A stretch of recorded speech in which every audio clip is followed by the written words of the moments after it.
Welcome to Intention Radio, a content-driven station aimed at uplifting your soul, igniting your heart, and inspiring every molecule of your body. You'll want to tune in to this transformational platform every day of the week at www.intentionradio.com. Take in a deep breath, sit back, relax, and enjoy the show.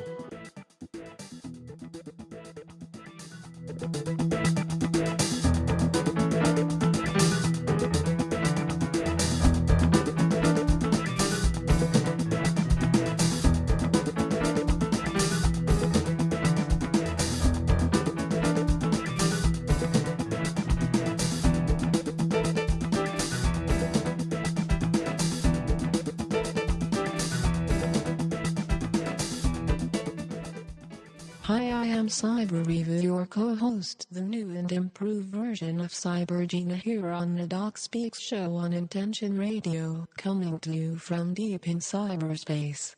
Now here is your voice of cyber intelligence from deep in cyberspace, your host and mind, Doc.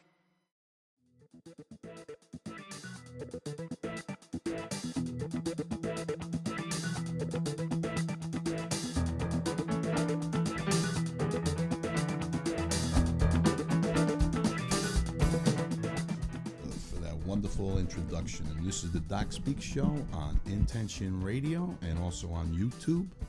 And I'm the Doc, a voice that comes to you from the internet wilderness deep in cyberspace.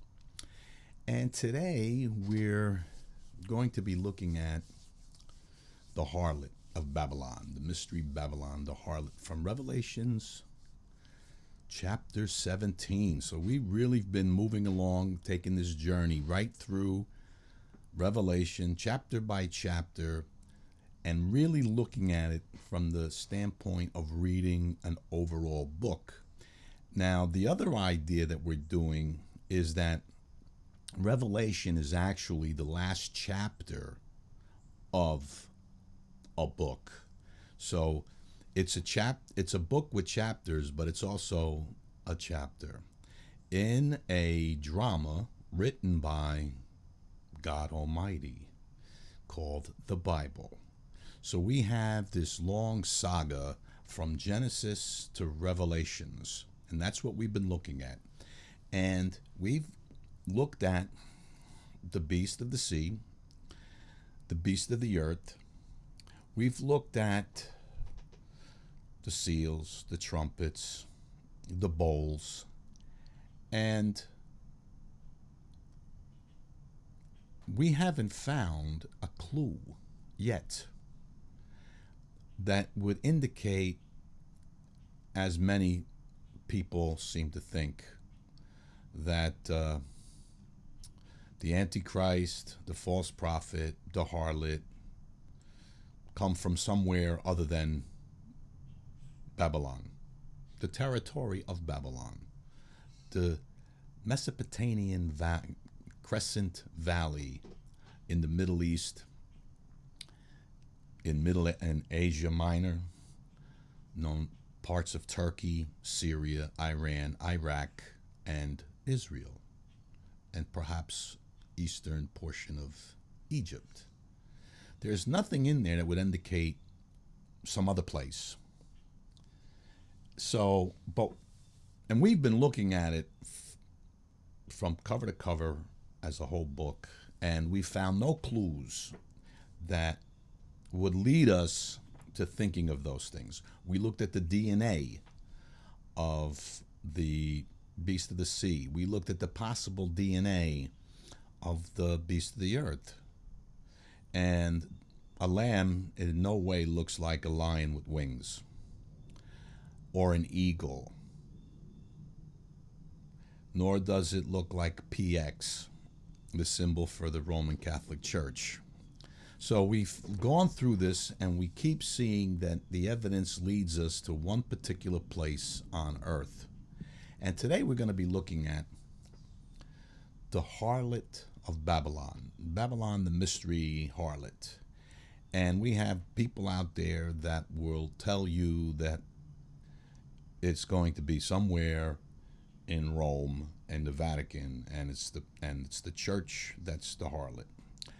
But that's not what God says. See, now, I'm not interested in what somebody who graduated from some minor Bible school has to say.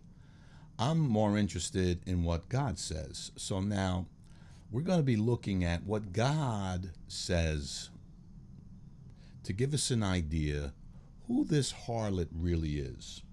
Now,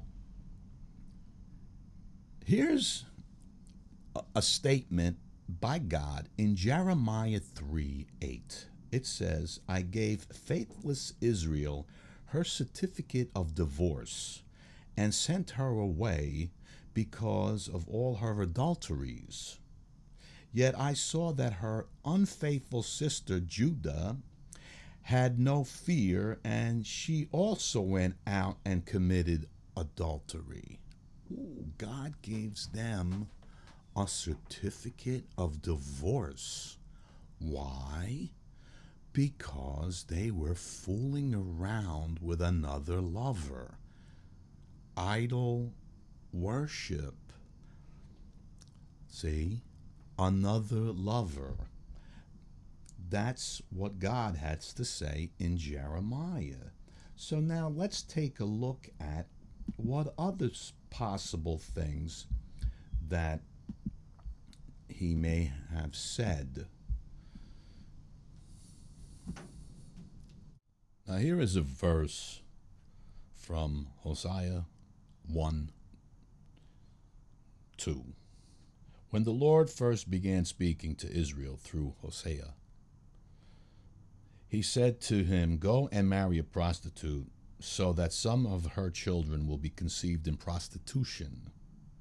This will illustrate how Israel has acted like a prostitute by turning against the Lord and worshiping other gods.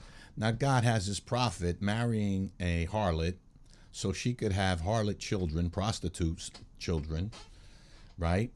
And that was to be an example of how Israel was to God, that she had now begun fornicating with other gods, meaning that the Israelite people, all members of all 12 tribes, were now worshiping and idols of other nations. Here's a verse from 1 Chronicles 5:25. But they acted treacherously against the God of their fathers and played the harlot after the gods of the peoples of the land, whom God had destroyed before them. Hosea 9:1. Do not rejoice, O Israel, with exaltation, like the nations, for you have played the harlot, forsaking your God. You have loved harlot's earnings on every threshing floor. Jeremiah 1:16. I will pronounce my judgments on them concerning all their wickedness, whereby they have forsaken me and have offered sacrifice to other gods and worshiped the works of their hands. Worshipping the works of their hands means worshiping what they do. They're proud of their lifestyle. They worship what they earn, what on and on. That's a form of idolatry. Even if you don't take on a idol, because your car can become your idol. The big home is your idol. So here he is, God's telling us that Israel has begun to worship idols. And he's divorced her. And he wants, so if he's divorced her, he's not, he's going to punish her somehow?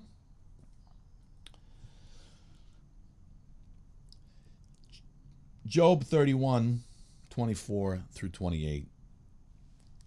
If I have put my confidence in gold, I call fine gold my trust. And if I gloated because my wealth was great, and because my hand had secured so much, if I have looked at the sun when it shone, or the moon going in splendor.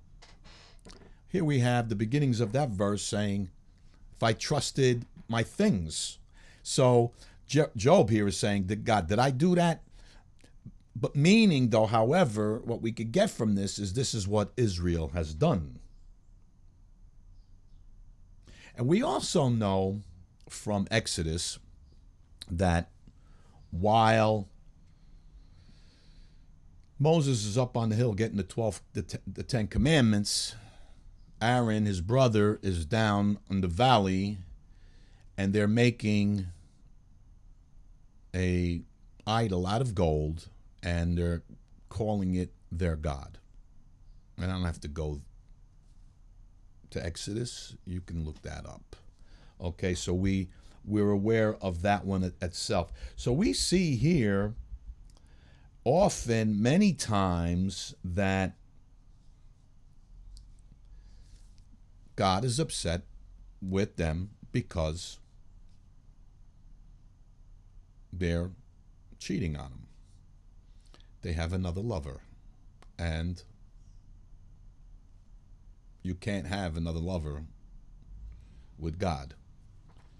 So let's look at Hosea 6:6. For I delight in loyalty rather than sacrifice, and in the knowledge of God rather than burnt offerings. But like Adam, they have transgressed the covenant. They have dealt treacherously against me. So we see on and on that there are a number of places where we see that God is angry with them because they played the harlot.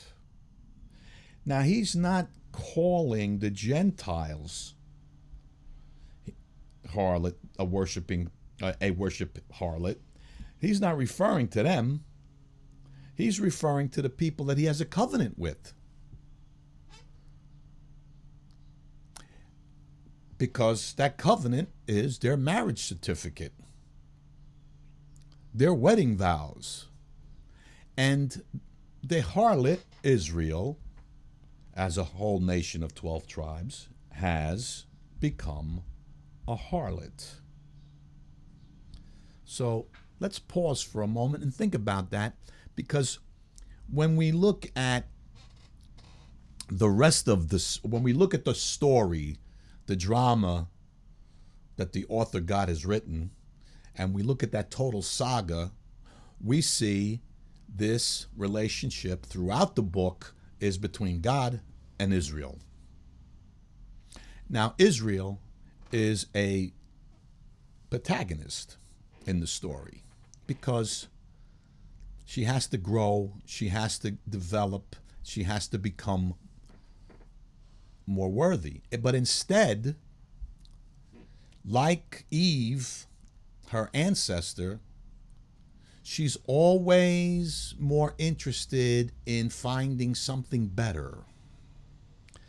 Eve looked at the tree of knowledge and said, ooh, I could become like God. I can do this, I can do that. That looks...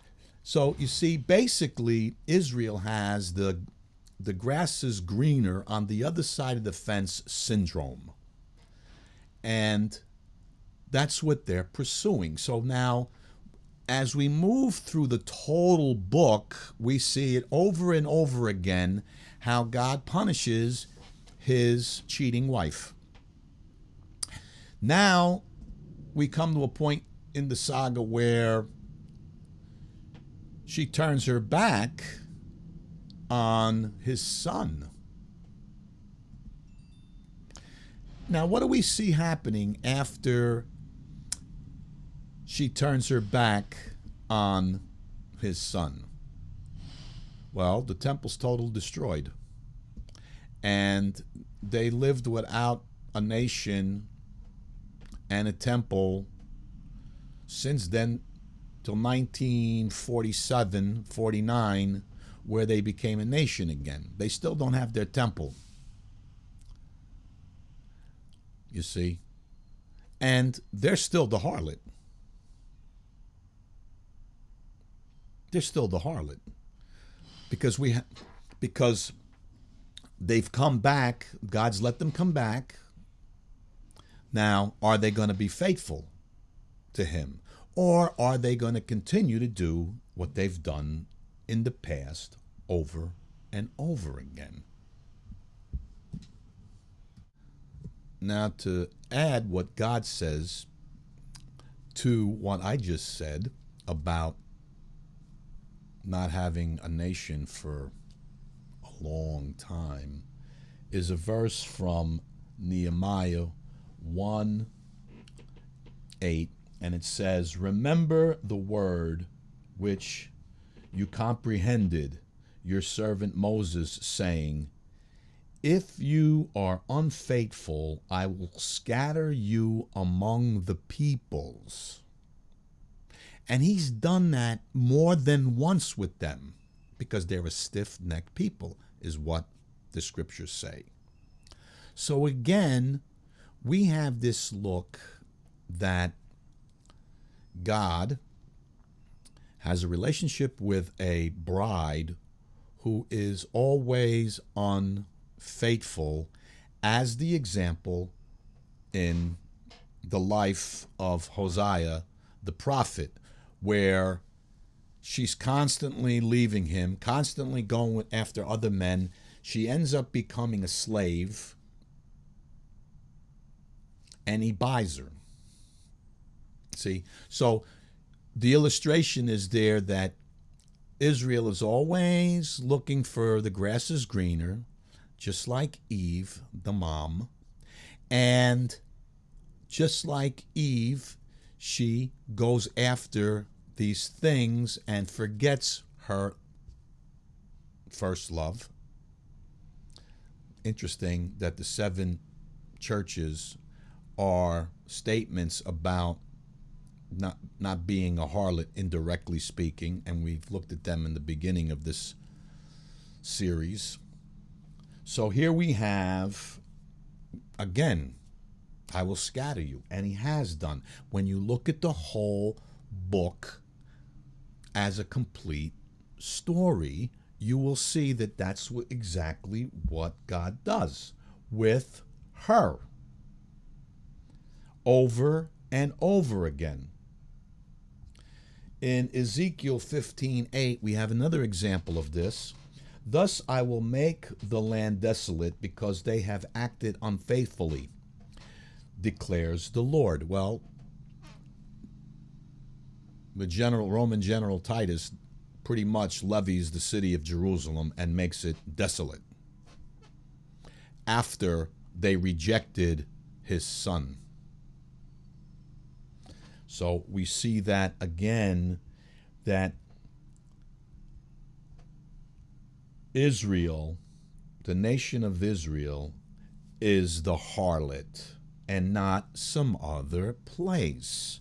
Because if God would want us to know that, he would have said so. Let's look at what Jeremiah 9:2 says. "Oh, that I had in the desert a wayfarer's lodge place, that I might leave my people and go for them. For all of them are adulterers, an assembly of treacherous men."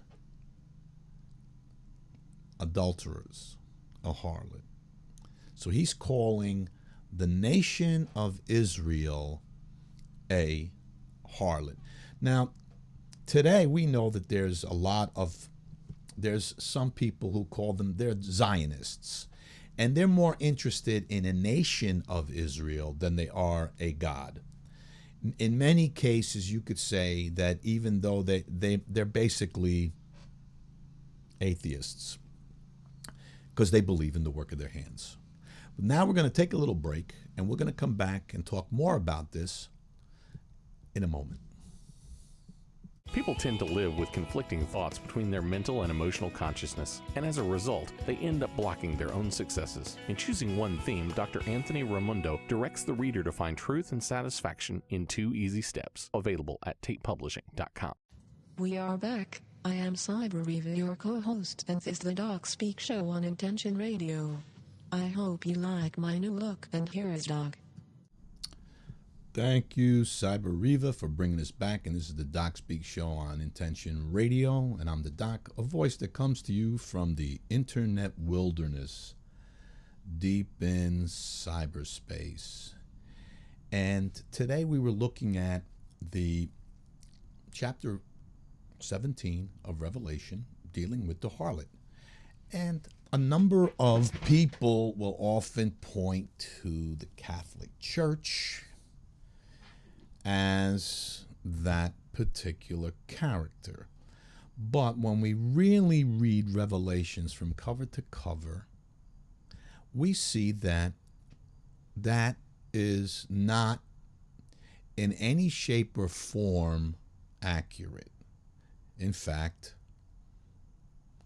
it's totally imaginative, because, as we said, the 7 letters shows us clearly where the throne of Satan is, where the synagogue of Satan is, where idolatry exists, and the map, the territory of what was once Babylon. Now, also, when we look and we really read, and I know most Christians have never read the book from beginning to end as if they were reading a novel. And I would encourage you to do so, because then you really get the picture of the theme of the story. You get to understand who the protagonist in the story is and who the antagonist in the story is. Now, the interesting thing is that in many ways, the Bible is also sort of like an example of a Greek tragedy, in that the protagonist in our story, or in God's biblical story, is what I call the antonym of a tragic hero, and in a sense, because in this characteristic, the protagonist, which is Jerusalem, which is the Israeli people, are always not developing towards God, but rather away from God. They continue to do what Eve did in the garden. Grass is greener on the other side, and God continues to punish them from the moment in the Garden of Eden to now. Now, when you look at, and if you read the Bible carefully, you will notice that the Garden of Eden was once in Mesopotamia, the Crescent Valley. And everything seems to take place there. Now, when we look at and I've mentioned this, when we look at the book of Daniel, and he talks about, and he's going to interpret a dream, the dream is about Nebuchadnezzar's kingdom, not the world, the kingdom. And his kingdom gets occupied by the Greeks, the Persians, and the Romans. But that's not the look at those kingdoms, their borders. It's about that border. So, and Israel was a part of Babylon.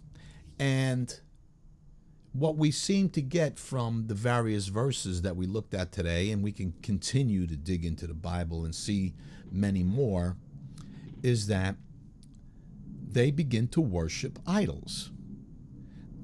Now, the building itself, the temple, in itself became an idol, because God doesn't live in a little building. But they seem to make the temple an idol. We see today many people stand in front of a wall and pray to it, because the wall is their temple.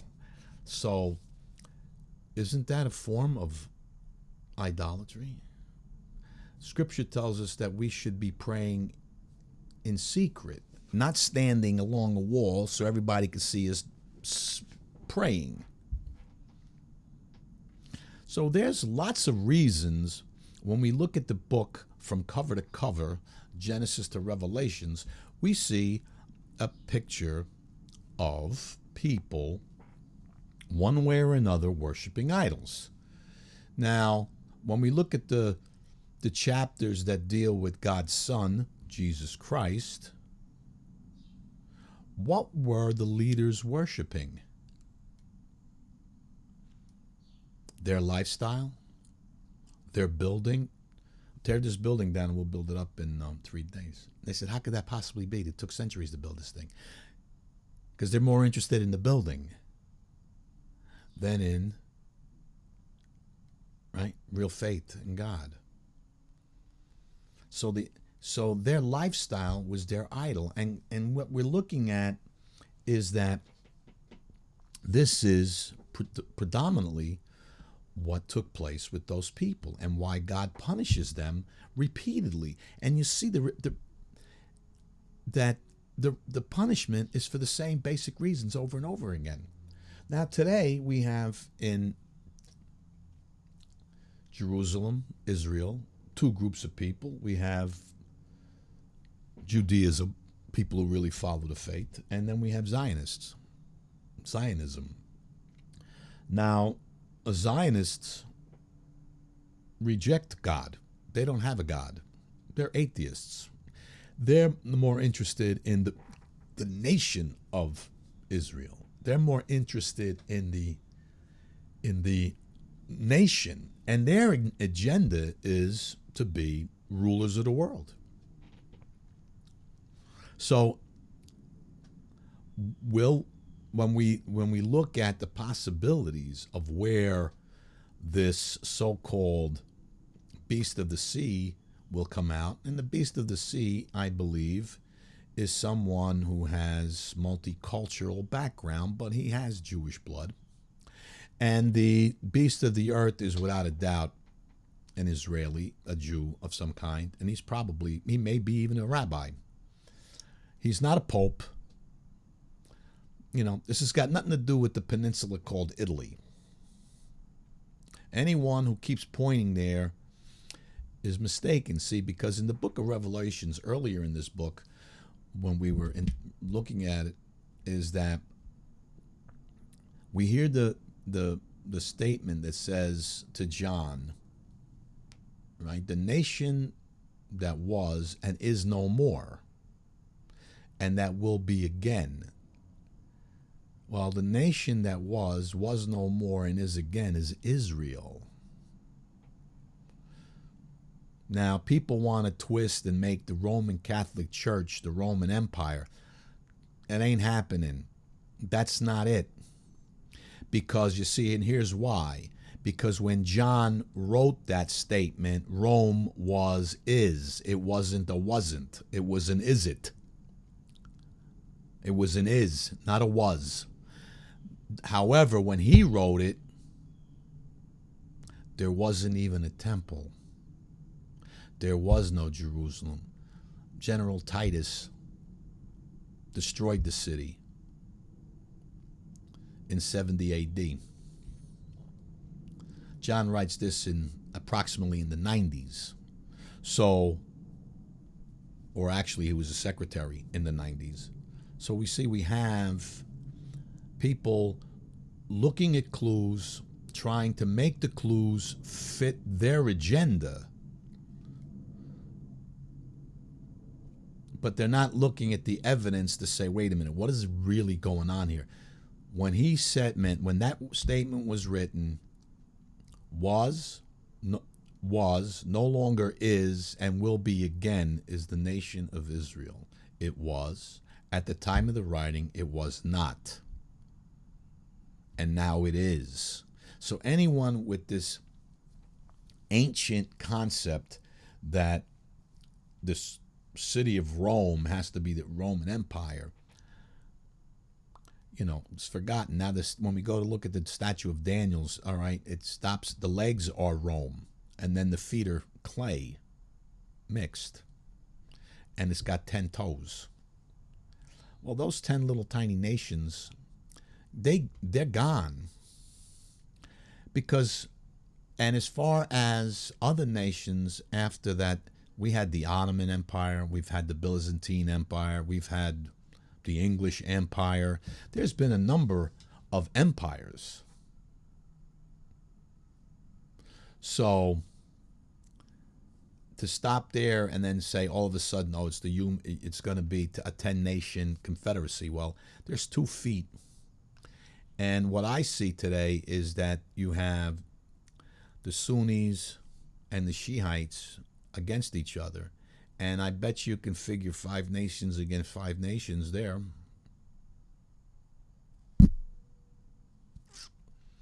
That's what's going on today. That's the area we're looking at. So, but let's getting back to the harlot. So we have God who's saying that his wife, Israel, is a harlot. Now let's look at, he has a son through a daughter who's the descendants from David. So she is from that lineage. And now the nation, the mother, if we can use that expression, rejects her own son and goes off. Isn't that idolatry? I mean, isn't that a harlot who could care less about her family and goes off with strangers? And what was going on at the time? Well, at the time, the Pharisees were dealing with the Romans and they were getting all kinds of favors.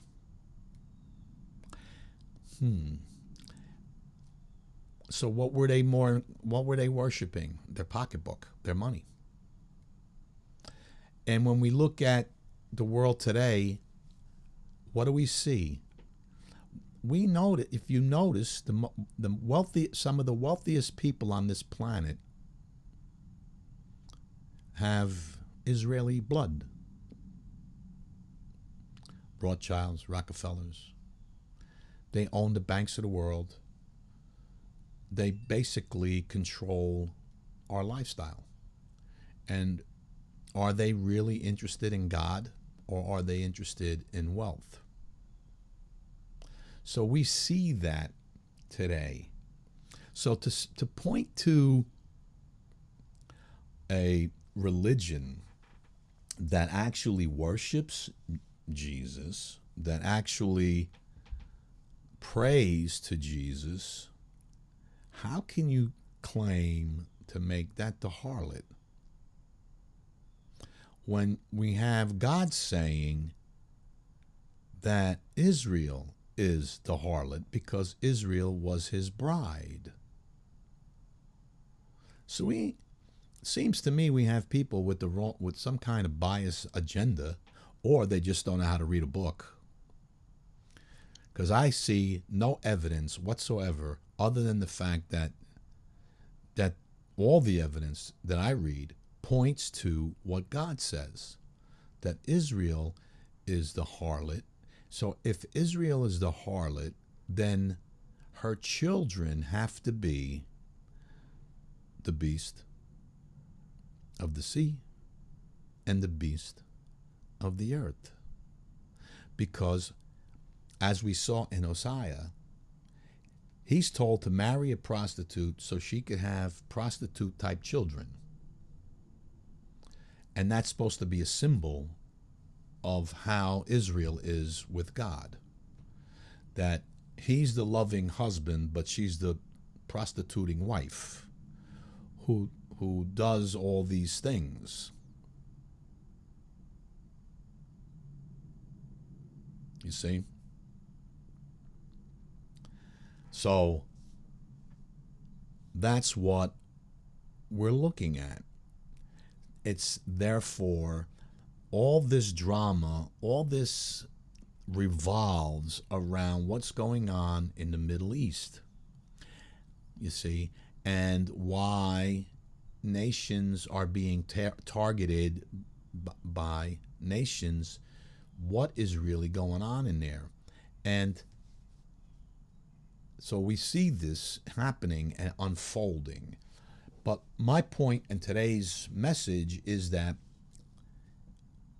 Israel is the harlot, not somewhere else. We have to look at the Bible as one whole story, and this whole story is about God and a group of and a people that he's chosen to be his bride, so to speak, that he's trying to teach the rest of the world through this people, and his son came through these people. So that's the whole entire book. So we have, when we look at the major characters in this story, it's God, the nation of Israel, and the nemesis.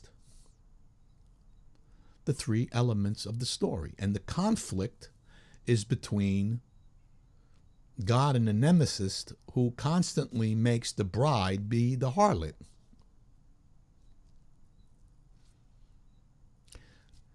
We have, in the beginning, a man and a woman, and a God, and a snake. And the dragon who's behind the snake. Because the dragon is deceitful. He's not going to actually make himself in the center picture. He's going to do it behind the scenes. So the nemesis does it behind the scenes, and what does he do? He disrupts and breaks apart and separates God from his creature. The continuing saga is based on the same theme throughout the whole entire book. Every single book is a chapter in the book. So we see this theme being repeated over and over again, how Satan constantly intervenes in destroying what God's trying to do. That's the conflict in the story. Man is sort of like the puppet. He's the protagonist in the story. The protagonist that has to evolve, and I know some of you don't like that word, but the protagonist has to evolve spiritually, and he has to learn how to obey and follow God. Instead, what do we see throughout the story is how these people who were supposed to have a covenant with God constantly break the covenant because of their involvement with the nemesis instead of being involved with the Lord. They end up listening to deception and falling away, so that they're constantly listening to Satan's voice and not God's voice. This is the whole entire story. This is the story, repeated over and over again, until we get to the final ending where God says, you know what, I've had enough, and now I'm just going to do everybody in. And those who manage to stand fast will reap a reward. But the harlot in the story is always the nation of Israel. The protagonist in the story is always the nation of Israel. The protagonist in the story is always the descendants of a particular bloodline, from Seth to Abraham, Isaac, Jacob becomes Israel, and the 12 tribes.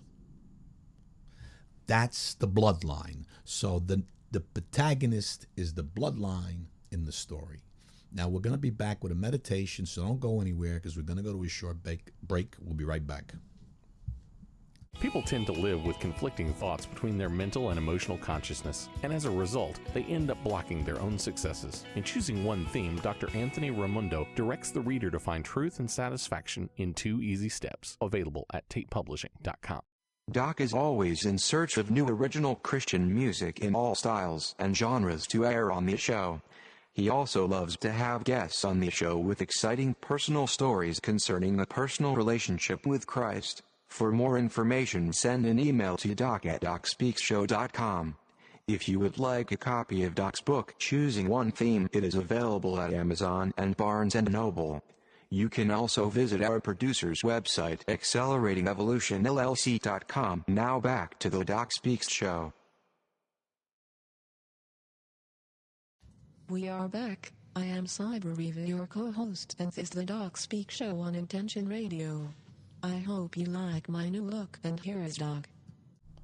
Thank you, Cyber Reva, for bringing us back, and this is the Doc Speaks Show on Intention Radio, and I'm the Doc, a voice that comes to you from the internet wilderness deep in cyberspace. And now we're going to go to a meditation on pretty much putting on the armor of God so that you can stand fast to the end. Because that's another slight misconception, and I think we dealt with that on our show called Harvest, because there's a harvest in Revelation, and we discussed what that might be. And if you haven't listened, go to check the YouTubes, or even check the YouTube videos that I have on YouTube, and you'll notice the one about Revelation, the harvest. And look into that, because we discuss that you need to stand fast to the very end. So in order to do that, you have to put on the armor of God. So here's a meditation for that. Now, if you're listening to this show on a mobile device, please wait till you get home, because you're going to need to be sitting in a nice comfortable chair in a quiet room, and you will be meditating with your eyes closed. So we want you to be safe. So if you're in a car or you're walking along the streets somewhere and you're listening to us or sitting around outdoors, wait till you get home to do the meditation so that you could be in a safe place. Make sure all your electronic devices are turned off, anything else that might need your attention turned off, so that, again, you could be safe. So here is the meditation on putting on the armor of God so that you can stand fast and be a child of the Lord. I want you to sit in a comfortable position with your hands on your legs. Stare at the shiny part of fixed object somewhere in front and above you. Focus your eyes on it. Take a few deep breaths. Just keep breathing deeply. Listen to the sound of my voice. You will find that your eyelids have a tendency to get heavy, almost as if they had a heavy weight attached to them. And the longer you stare at this, the more your eyelids get heavy, and you blink, and they have a feeling like something is pulling them down, as if they wanted to slowly close, and get drowsier and sleepier and heavier. And you have a feeling as if they were slowly closing, getting drowsier and more tired. And when they finally do close, how good you'll feel. Drowsy, heavy, pulling down, slowly closing, getting harder and harder to see, and you feel good. Very, very hard to keep them open. Feel that very soon they will close tightly, almost tightly closing, and tightly closing. Your eyes are tightly closed. You feel good. You feel comfortable. You're relaxed all over. Just let yourself drift and enjoy this comfortable, relaxed state. you will find that your head will get heavier, tends to nod forward some, and you just let yourself drift in an easy, calm, relaxed state. Now your eyelids are closed.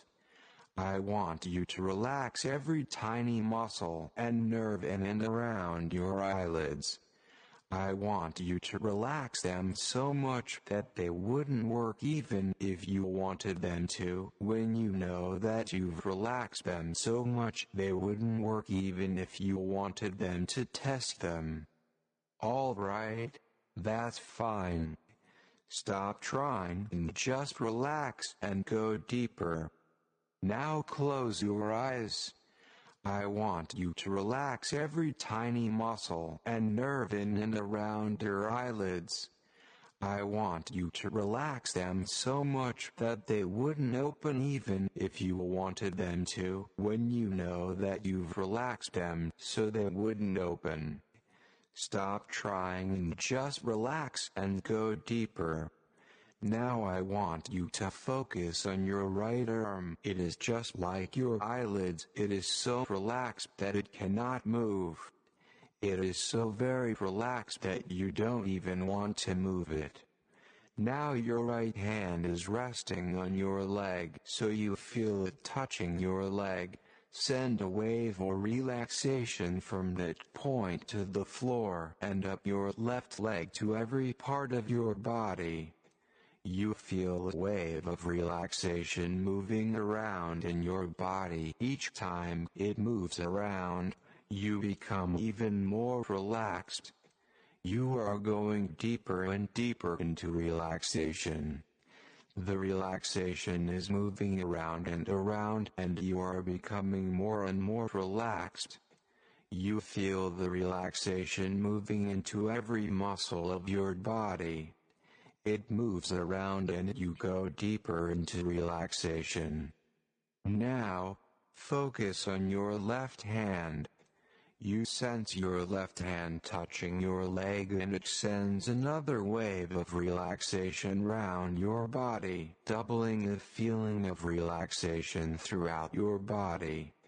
Your muscles have become so very relaxed that they just do not want to move. It feels so good to be still and at peace with every organ of your body. This takes you deeper into relaxation. You being to feel a sense of stillness, your body is so relaxed and at peace. It feels so good to be completely still and relaxed. Now we are going to relax the mind and bring it to the same sense of relaxation as the body. Imagine a blackboard. Now imagine the numbers 9, 8, 7, 6, 5, 4, 3, 2, 1 on the blackboard in yellow. Now begin to erase each number starting with 9, working backwards to 1. As you do, you become mentally relaxed, and the only thought that you will be concerned with will be the sound of my voice. Now begin to erase the number 9, 8. You mind to becoming relaxed, tuning everything out but my voice. 7, 6, 5, the numbers are fading. 4, 3, 2, and the numbers are gone, and your mind is relaxed and still. It feels so good to relax mind and body. Now you see a stairway. You begin to walk down the staircase. One step at a time. With each step, you become more and more relaxed, going deeper into relaxation. You come to the down of the staircase, and you see another, so you begin to descend once more. One step at a time. With each step, you go deeper into relaxation, deeper and deeper. You are becoming so relaxed, still and peaceful. When you come to the bottom of the staircase, you are completely relaxed, both mind and body. You see a door when you enter a room. The room smells wonderful, bringing you deeper into relaxation. The room also feels calm and tranquil. You see a mirror on the wall. You see yourself as you really are, a perfect spirit being. You look healthy, happy, and dressed wealthy. You realize this is your spirit self, as God has created you perfect in every way. As you look at your spirit self, you feel wonderful, peaceful, and happy. You feel blessed and grateful for God's perfection to be a part of you. You are grateful for this wonderful state of perfection that includes all healthy, youthful body, mind, and soul. Every organ in your body functions perfectly. Muscle and bones, all is perfect.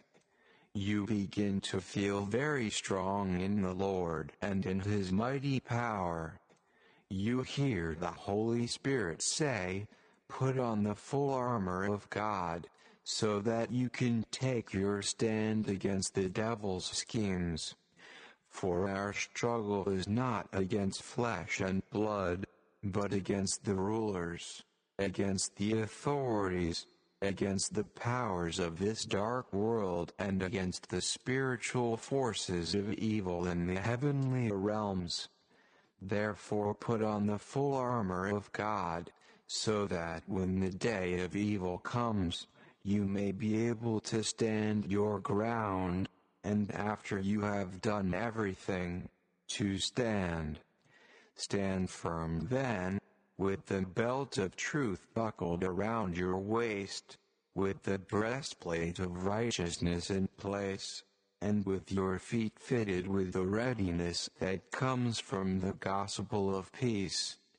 In addition to all this, take up the shield of faith, with which you can extinguish all the flaming arrows of the evil one. Take the helmet of salvation and the sword of the Spirit, which is the Word of God. With the sword you strike at sickness, poverty, failure, lust, and all evil, and they die and vanish before you. They are replaced with health, abundance, success, purity, and righteousness. You begin to walk up the steps. At the first step, your faith has been greatly increased. The next step, your health improves. You sense your talent and the ability to be successful.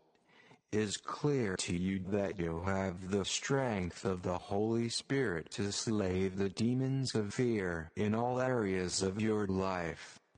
With the next step, you feel healthy, strong, and mentally positive. Now open your eyes, knowing God's perfect presence is in you, your talent, and your mission.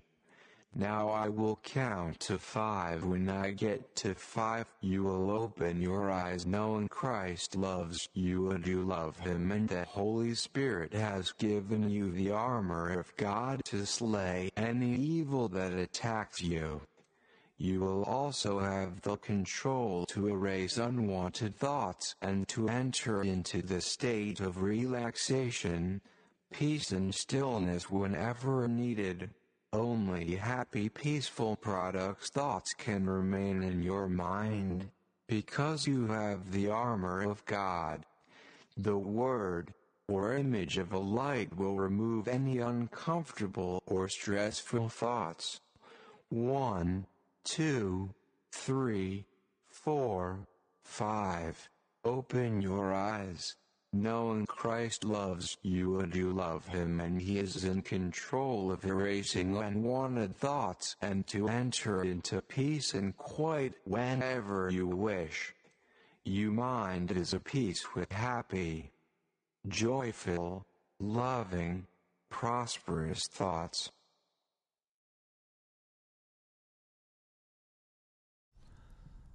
Thank you, Cybergino, for that wonderful meditation, and I hope you enjoyed it. Also, you need to do the meditations a number of times, 6 or 7, in order to start getting the benefits from it. The more you do it, the greater the benefit.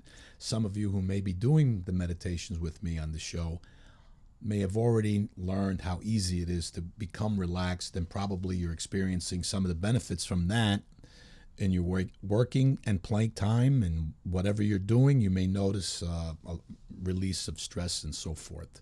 So you need to do the meditations on a regular basis and so to really benefit from them.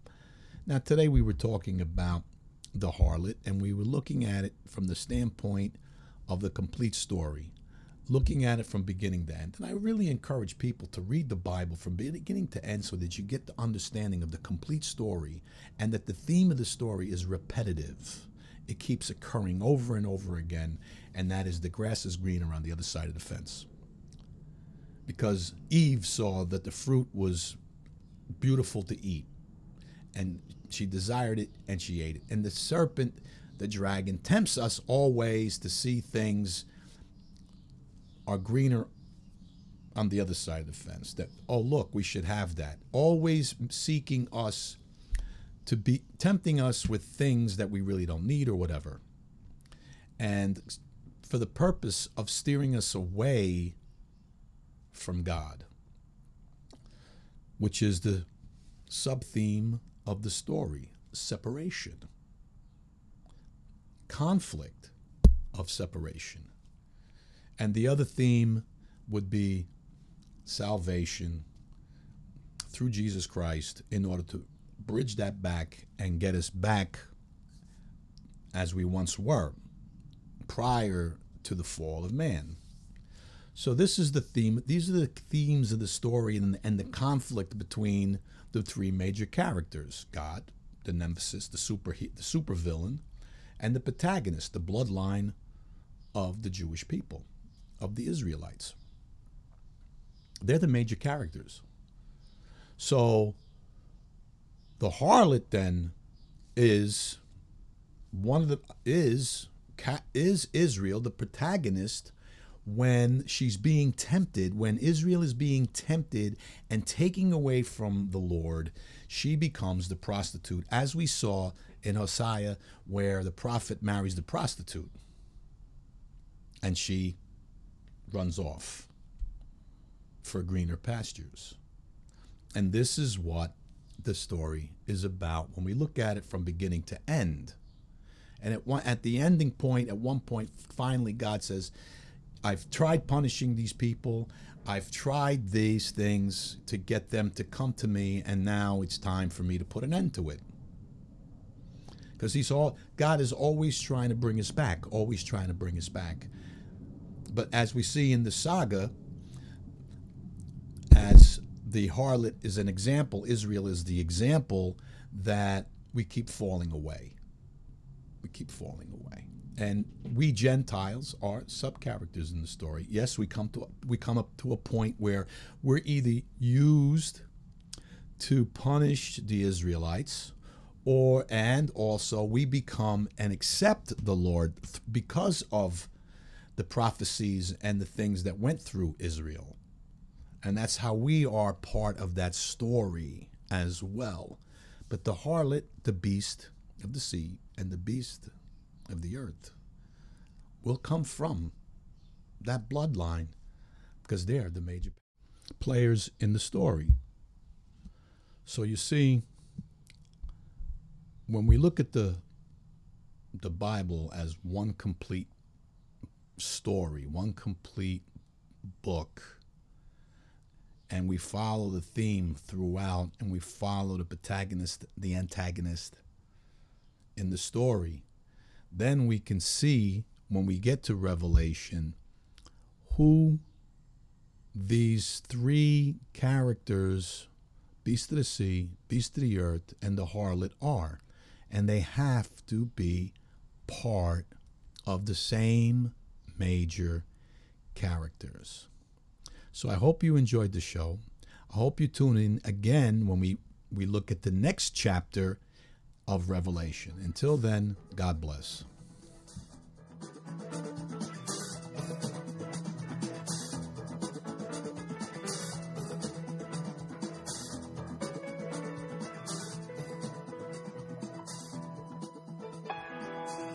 This has been another enlightening episode at www.intentionradio.com. Stay tuned for more.